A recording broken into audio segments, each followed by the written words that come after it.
یو سیاسي انسان چې کله بل یو پارټي ته ځي د هغې وجوهات راته بیان کړي. ګوره دا خو هغه کس نه ته تپوس کولی شي ځکه چې دا خو په هغې کس باندې ډیپنډ کوي. بنیادي طور باندې زه دا ګڼم چې یو کارکون چې هغه د پارټۍ سرمایه او په کار نه ده چې یو کارکون چې دی هغه سړی لوز کړي. دا زیات په هغې فرد باندې ډیپنډ کوي چې هغه ولې داسې فیصله کوي. دا به زیات د هغې دغه نه تپوس تاسو کولی شئ. داسې جنرلایز سړی نه شي ویلی چې څه داسې وجوهات کې دي. دا راته ووایئ سره تاسو تېره ورځ د اظهار یکجهتۍ لپاره جاهل کون ته تلئ او هلته کې تاسو ته لاره بنده شوه دغه لارې بندېدو وجوهات راته بیان کړي. ګوره مونږ خو چې جاني خیل ته روان وو یو خو ملک نصیب صاحب چې کوم ټارګېټ کړی شوي وو چې کړی شوي وو دلته کې هغه زموږ پارټۍ سره کار په هغې حوالې سره مونږ غوښتل چې د هغه ځای د هغوی خاندان سره ادارې یکجهتي وکړو او بیا جاني خیل قوم چې وتلي وو او ترنه یې ورکړې وه مونږ ویل چې د هغوی سره ادارې یکجهتي وکړو. صوبایي حکومت د جاني خیل قوم سره معاهده هم کړې وه او هغه معاهدې سیاهي لا اوچه شوې نه وه چې د هغې خلاف ورزي شروع کړو. نو مونږ دا غوښتو چې د هغه باره کې هم لږ هلته کې اواز اوچت کړو. بدقسمتۍ نه چونکې صوبایي حکومت کیدای شي پړه کې دا و چې یاره چونکې معاهدې خلاف ورزي هم هغوی کړې وه او هغه شانتې نه غوښتل چې دې مسلې طرف ته د ټول ملک توجه راوګرځي.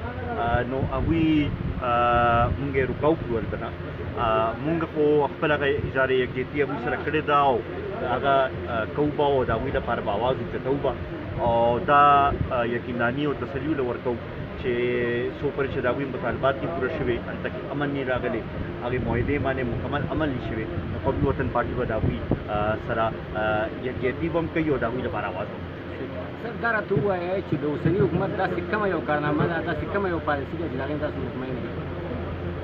که د حکومت کارکردګي وي که نه بیا به د هغې نه سړی مطمئن شي. د دې حکومت خو کارکردګي ډېره نشته. ما تا ته ووایي صوبایي حکومت ښکاري نه هغه خو داسې دی چې لکه ریموټ کنټرول نه اسلام آباد کې لګیا دی. مرکزي حکومت چې دی د هغې په پالیسو باندې اوس پورې څوک پوه نه شو چې کومه پالیسي ده او کومه نه ده. دې ته خبر راغلی ده چې اوس د بهر نه خلک هم راځي نو هغوی بل چا سره میټینګونه کوي او فیصلې او خبرې هلته کې کوي. د وزیر اعظم سلیکټډ وزیر اعظم او د هغې کابینې له هغه اهمیت هم نه ورکوي.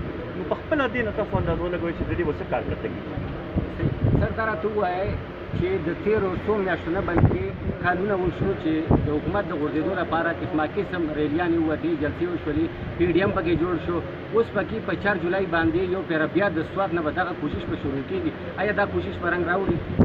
ګوره تاسو وګورئ پی ډي ایم چې دی هغه تېر کال اکتوبر کې جوړ شو سپتمبر اکتوبر کې جوړ شو او د هغې نه پس ته چې کوم ریلیز وشو غټې جلسې وشوې په هغې کې د عوامو شرکت چې دی دا د دې شي ثبوت دی چې د خلکو د موجوده حکومت باندې یو عدم اعتماد دی او د هغوی د پالیسو نه دی. د هغې په نتیجه کې که تا وکتل نو ډېر په حکومت کې بخلاهټ هم راغلی او ډېر پریشر هم پرې کړی شوی.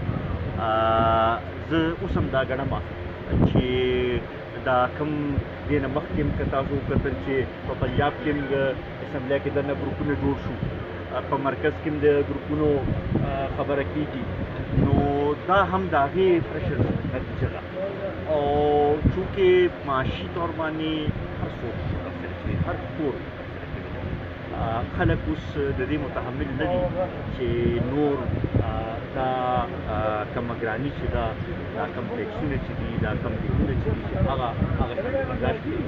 په دې حوالې سره زه دا ګڼم چې د پی ډي ایم دا اوس کوم کوشش چې دی دا به انشاءالله رنګ به راوړي به او یو جمهوري انداز سره موږ به خپل سټرګل به کوو. بنیادي مقصد دا دی چې دوباره ملک کې شفاف انتخابات وشي هغه انتخابات وشي چې په هغې کې مداخلت نه وي او عوامي نمایندګانو ته د حکومت حواله کړی شي چې هغوی د عوامو خدمت وکړي.